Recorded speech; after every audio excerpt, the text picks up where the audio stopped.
The inspiration for the design was really based around where we are as a location. We wanted the whole house to centre around the lake. It's a very unique spot, so we wanted to build a home that blended into the environment and was very functional.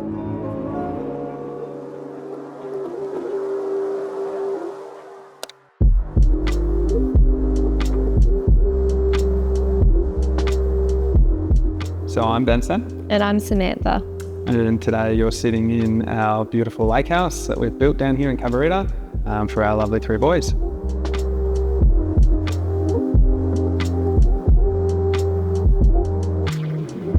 With the design that we've done, really drew inspiration on a little bit of New Zealand architecture with the apexes.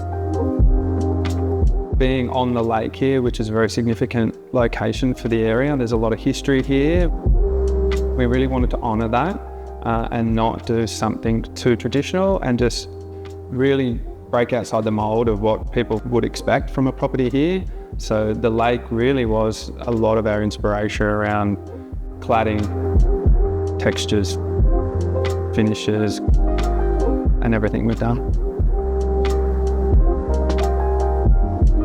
I love colour, but I also wanted this house to reflect the environment. So what we decided was we wanted all of the main living areas to reflect the paperbark tree, all the colourings from that, the earthiness, the browns, the greens.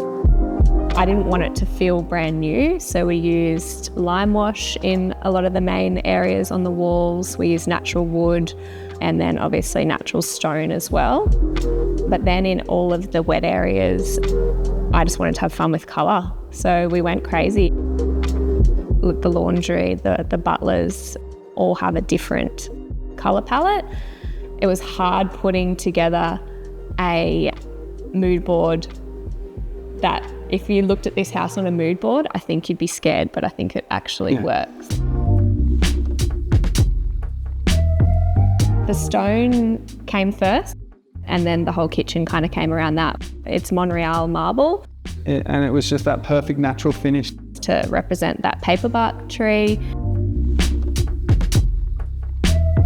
I love 70s era in general. I love the designs. The staircase kind of came from that. And then because it is such a modern home, I wanted to soften that modernness with the 70s vibe of furniture. So the couch, the stools, some of the artwork, those kind of things, just to bring in those elements that we love.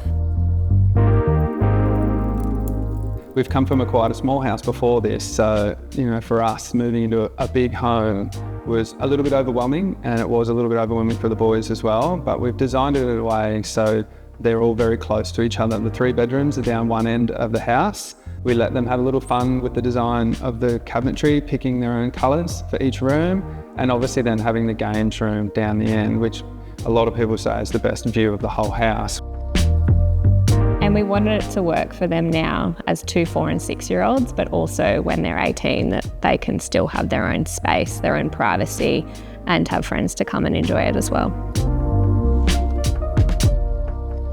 Our wing of the house is where the master is.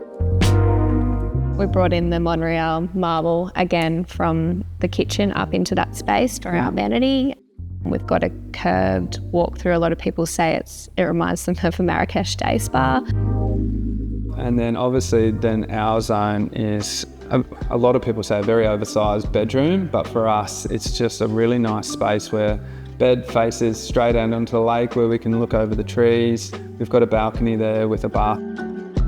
And it's just a really nice zone to just wake up in the morning and just watch the trees and relax and just start the day without any stress or any worries in the world. We came from a very humble home before here, and when we first moved in, we almost felt like imposters in such a amazing house that you've designed and we'd put our heart and soul into. So there were a couple of times when the boys had just gone to bed at night and we were both just sitting here at the island bench, just like, this is our home. I can't believe we live here. For us, it wasn't a flip home. This was our forever home. And I think we've achieved that.